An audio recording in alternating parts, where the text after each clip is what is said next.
दोस्तों, वीडियो को शुरू करने से पहले एक डिस्क्लेमर मैं आपको देना चाहूँगा कि वीडियो सिर्फ और सिर्फ एजुकेशनल पर्पस के लिए, यहाँ पे कोई भी इन्वेस्टमेंट एडवाइस आपको नहीं दी जाती है। तो वीडियो को देखिएगा बट सीखने के हिसाब से। अब देखिए, आज के दिन भी मार्केट के अंदर बड़ी गिरावट हो चुकी है। स्टार्टिंग आपने देखी होगी तो मार्केट मोर देन 1% के साथ में डुबकी लगा चुका था, लेकिन एंड होते होते थोड़ी सी रिकवरी वहाँ पे दिखाई दी। तो निफ्टी ने 169 पॉइंट्स यानी 68 बीपीस की गिरावट के साथ में क्लोज किया है। 24,718 के आसपास की क्लोजिंग है, यानी जो 25,000 का स्तर था कल निफ्टी ने तोड़ा, तो एक ब्रेकडाउन उसको कंसीडर किया जा सकता था। और ब्रेकडाउन के बाद में क्या होता है, चांसेस आर वेरी हाई कि मार्केट नीचे जाएगा। तो ये चांसेस थे ब्रेकडाउन करने के बाद में, और उसका रिएक्शन आप देखोगे तो आज देखो रिएक्शन टेक्निकल भी था और रिएक्शन न्यूज़ बेस भी है। तो यहाँ पे टेक्निकल रिएक्शन से ज़्यादा इंपॉर्टेंट हम न्यूज़ को मानेंगे, क्योंकि एक बड़ी खबर है जो आपको पता चल चुकी होगी, इसराइल ने ईरान के ऊपर अटैक कर दिया है। तो उसकी वजह से आज आप ये पॉइंट देख पा रहे हैं। और कल के दिन भी जब मार्केट के अंदर गिरावट हुई थी तो उसका भी यही रीज़न था। अब देखते हैं सिचुएशन कितनी ख़राब है, और ऐसी सिचुएशन में इन्वेस्टर्स, जो समझदार इन्वेस्टर्स हैं, वो क्या करने की कोशिश करते हैं। किसी भी स्टॉक, ईटीएफ, फंड के लिए कोई भी कॉल टिप रिकमेंडेशन नहीं है, आपको जस्ट यहाँ पे सीखने के हिसाब से देखना है चीज़ों को। अब देखिए निफ्टी बैंक को देखते हैं। निफ्टी बैंक ने 1% की डुबकी लगाई। मिड कैप की बात करें तो 213 पॉइंट्स नीचे, स्मॉल कैप को देखें तो 90 पॉइंट्स का ड्रॉप आप इसमें नोट कर सकते हैं। तो ठीक है, मिड कैप और स्मॉल कैप ने इतनी गिरावट नहीं दिखाई जितनी लार्ज कैप कंपनीज में देखने को मिली है। मैक्सिमम कंपनीज के स्टॉक्स आज नीचे आके बंद हो चुके हैं। आगे चलते हैं, सेक्टर्स को देखते हैं। तो मीडिया ठीक था, रियल्टी भी आप बोल सकते हैं ठीक है, आईटी को भी कुछ खास इंपैक्ट पड़ा नहीं। बाकी ऑलमोस्ट हर एक सेक्टर आज लाल निशान में आके बंद हो चुका है। इसके साथ में दोस्तों निफ्टी इंडिया डिफेंस को भी देखते हैं, क्योंकि जब भी वॉर काइंड ऑफ सिचुएशन होती है, चाहे वो इंडिया के साथ में हो या फिर किसी भी कंट्री के साथ में हो, डिफेंस कंपनीज के स्टॉक बढ़ना शुरू हो जाते हैं। क्योंकि ऑब्वियस है, वॉर किससे होगी, वेपन से होगी। वेपन डिफेंस कंपनीज बनाती है, एक्सपोर्ट भी करती है, तो डिमांड बढ़ जाती है। तो बाजार को ऐसा लगता है कि अगले कुछ क्वार्टर में प्रॉफिट अच्छे आ सकते हैं, तो पहले से ही स्टॉक को ऊपर लेकर जाना शुरू कर देते हैं। अब देखिए, अपन ने वैल्यूएशन देखी थी, वैल्यूएशन तो काफ़ी ऊपर थी। अब वो ऊपर जाने के पीछे का रीज़न यही है कि मार्केट एंटिसिपेट कर रहा है, मार्केट ये अज्यूम कर रहा है, ये एक्सपेक्ट कर रहा है कि अगले कुछ क्वार्टर्स में इनके पास में अच्छे ऑर्डर्स आएंगे, और ऑर्डर अच्छा आने की वजह से प्रॉफिट अच्छा आ सकते हैं। तो क्यों ना पहले ही स्टॉक को ऊपर लेकर जाया जाए, ताकि जब नंबर्स अच्छा है तो वैल्यूएशन कंफर्टेबल हो जाएगी। तो कल के दिन गिरावट हमने देखी, यहाँ पे 2-3 दिन से कंटिन्यूसली गिरावट चल रही थी। आज के दिन ये वॉर की सिचुएशन की वजह से 2% के आसपास का उछाल डिफेंस कंपनीज के स्टॉक्स में देखने को मिला है। अब देखिए दोस्तों, आगे चलते हैं और यहाँ पे हम बातचीत करते हैं कि क्या सीन बना है। देखो, सुबह की न्यूज़ है, 7 बजे के आसपास की, नीचे आप टाइम नोट कर सकते हैं। इसराइल ने लॉन्च किया था स्ट्राइक, एयर स्ट्राइक था ईरान के ऊपर। और ये जो स्ट्राइक है ना, मैं आपको बता चुका हूँ कि देखो, तेहरान में एटॉमिक प्रोग्राम के ऊपर ये स्ट्राइक किया है।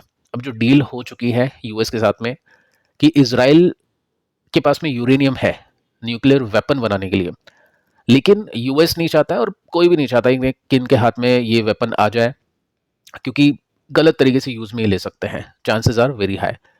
और पास में इसराइल है, दोनों दुश्मन है। तो ईरान के पास में ये सब आने के बाद में ईरान ऑब्वियस है इसराइल के ऊपर अटैक करेगा, बाद में यूएस के ऊपर भी अटैक हो सकता है। तो यूएस के ऊपर अटैक होने के बाद में आप जानती है फिर क्या चीज़ें हो सकती है, कैसी चीज़ें प्ले हो सकती है।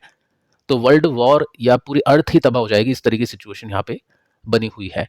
तो इसी वजह से इसराइल जब भी इनका प्रोग्राम पहुंचने वाला होता है कि ये न्यूक्लियर बना लेंगे, अटैक कर देता है, और इसमें यूएस भी पूरा साथ इनका देता है।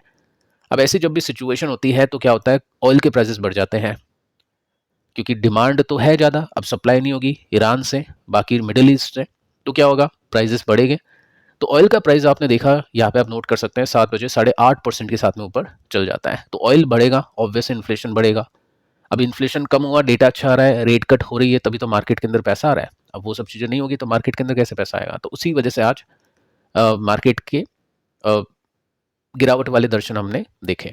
अब देखिए दोस्तों, आगे चलते हैं, अभी देखते हैं क्या सिचुएशन है। रियल टाइम डेटा आपके सामने है, और इसके अंदर आप नोट कर सकते हैं कि 8% के साथ में ये क्रूड ऑयल का जो फ्यूचर है वो ऊपर है, तो अभी भी ऊपर है।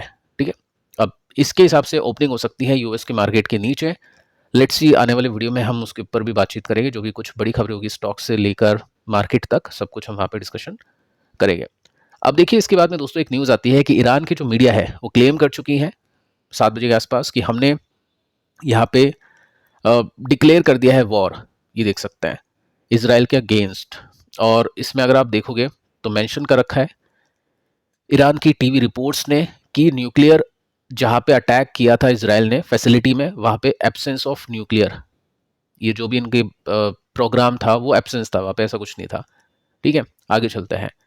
अब देखिए क्रूड ऑयल का प्राइस 8 बजे के आसपास तो 10% तक ऊपर चला गया था। उसके बाद में आप देखोगे तो तेहरान के अंदर भी इसराइल ने अटैक करना शुरू कर दिया था। ये वीडियोस वगैरह आपको यूट्यूब पर, ट्विटर पर दिख जाएगा। ठीक है, आगे चलते हैं। अब देखिए मार्केट ने स्टार्टिंग की काफ़ी वीक।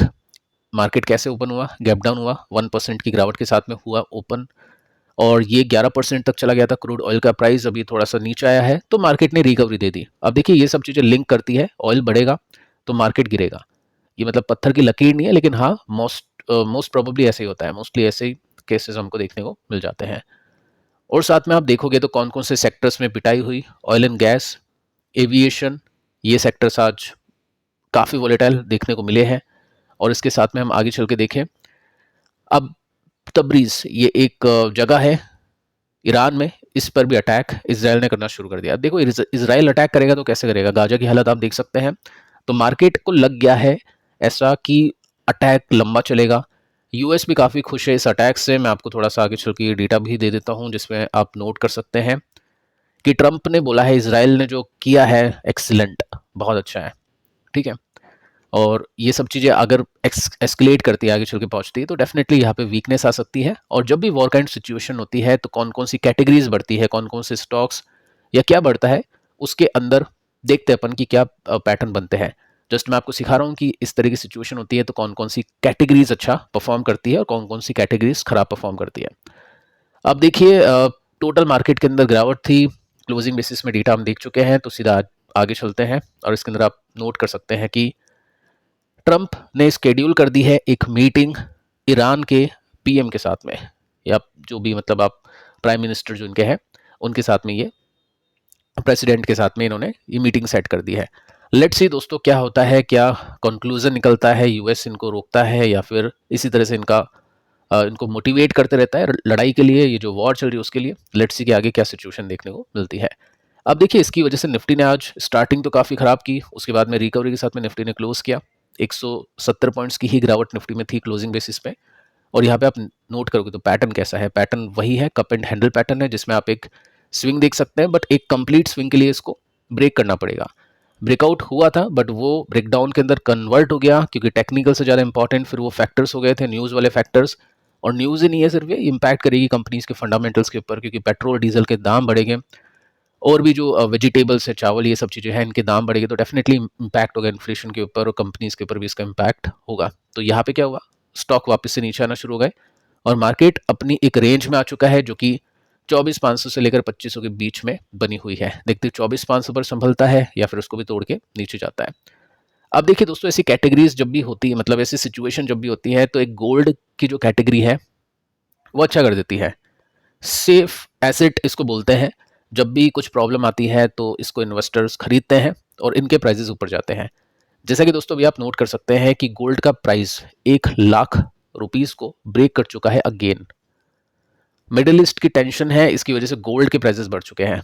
अब देखो यहाँ पे क्या है, इन्वेस्टर्स के पास में ऑप्शंस होते हैं। जैसे गोल्ड की बात करें तो गोल्ड अभी 16 से मैं कहूँगा, और कोविड के बाद में तो बहुत अच्छी तेजी इसने दिखाई है, तो कंटिन्यूसली ये बढ़ते जा रहा है। हमने सीखा है दोस्तों हेजिंग कैसे की जाती है। इन्वेस्टर्स क्या करते हैं, एक्विटीज़ में अगर इन्वेस्ट करेगा तो फिर वो गोल्ड से हेजिंग कर लेता है, क्योंकि एक्विटीज़ अगर गिरती है तो गोल्ड उस समय अच्छा कर देता है। एक्विटीज़ अगर अच्छा करती है तो गोल्ड थोड़ा सा सस्ता मिल जाता है। बट अभी 2-4 साल में तो गोल्ड इतना गिरा भी नहीं है, तो गोल्ड कंटिन्यूसली बढ़ रहा है और गोल्ड अभी भी बढ़ता हुआ ही देखने को मिल रहा है। अब देखिए ऑप्शंस क्या होते हैं इन्वेस्टर्स के पास में। ऑप्शंस होते हैं ETF हो गया, एक्सचेंज ट्रेडेड फंड। इसका मतलब जो भी इन्वेस्टर ट्रेड करना पसंद करेगा, जैसे मान लो शॉर्ट टर्म में कुछ दिन के लिए लग रहा है इन्वेस्टर को, चलो यार वॉर चल रही है, तो काफ़ी इन्वेस्टर्स गोल्ड के ETF के अंदर खरीदारी कर लेते हैं। अब वॉर नहीं चली या कुछ नेगेटिव न्यूज़ आई तो ये ETF नीचे भी जाते हैं, प्लस माइनस होते रहते हैं, बट गोल्ड है ग्रेजुअली करके चल जाता है। अब देखोगे आज ETF ने कैसा किया, 2% की तेजी के साथ में इसने परफॉर्म कर दिया। अब ETF के अंदर मैं आपको बता चुका हूँ पॉइंट्स होते हैं, कुछ अच्छे पॉइंट होते हैं कि आप ट्रेड कर सकते हैं, इंट्रा डे भी कर सकते हैं, बेच भी सकते हैं कुछ दिनों के बाद में, वो सब चीज़ें चलती रहती है। ठीक है, साथ में नेगेटिव पॉइंट्स ये है कि यहाँ पे ट्रैकिंग एरर होते हैं, यानी मिसमैच हो जाता है। गोल्ड का प्राइस अगर 1% ऊपर है तो कभी ये नहीं चला, और कभी 1% ऊपर है तो ये 2% ऊपर चला गया। तो ये ट्रैकिंग एरर होते हैं। जैसे हमने मेरे एसिड फैंग के अंदर भी देखा था, उसमें पॉजिटिव एरर था, यानी इंडेक्स के कंपैरिजन में उसने अच्छा रिटर्न दिया। अब देखते हैं यहाँ पे क्या गोल्ड करने की कोशिश करता है। तो ठीक है, एक ऑप्शन ये है। गोल्ड का म्यूचुअल फंड ये दूसरा ऑप्शन होता है। अब इसके अंदर क्या होता है, इन्वेस्टर थोड़ा सा मीडियम टर्म या लॉन्गर टर्म के लिए सोचता है। और गोल्ड के अंदर आप देखोगे 1 साल का प्राइस चार्ट आपको कुछ इस तरह से देखने को मिलेगा। अगर ये वॉर कंटिन्यू होती है तो देखते हैं यहाँ से ये ऑल टाइम हाई को क्रॉस करता है या फिर नहीं। अब इसके अंदर क्या क्या चीज़ होती है, एक्सपेंस रेशियो ना के बराबर है। एग्जिट लोड अगर आप देखोगे तो 15 दिन से पहले अगर इन्वेस्टर बेचता है तो उसको 1% का एग्जिट लोड यानी पेनल्टी देनी पड़ती है। तो ईटीएफ में ऐसा कुछ नहीं है, यहाँ पे है ऐसा। तो जो भी इन्वेस्टर थोड़ा सा लंबा सोचना चाहते हैं वो ऐसी चीज़ों को देखते हैं। तो ये कैटेगरीज होती है दोस्तों। मार्केट जब भी वॉर काइंड ऑफ सिचुएशन में आता है तो गोल्ड अच्छा परफॉर्म करता है, गोल्ड के अंदर अच्छी तेजी बनती है।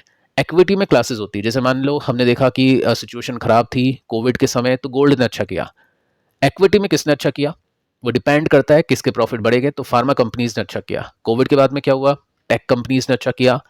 अभी गोल्ड अच्छा कर रहा है तो गोल्ड के साथ में इक्विटी में कौन अच्छा कर रहा है, डिफेंस अच्छा कर रहा है। तो ये दोनों जो कैटेगरीज है अभी के समय इन्वेस्टर्स की फेवरेट बनी हुई है और यहाँ पे अच्छी खासी बाइंग देखने को मिल रही है।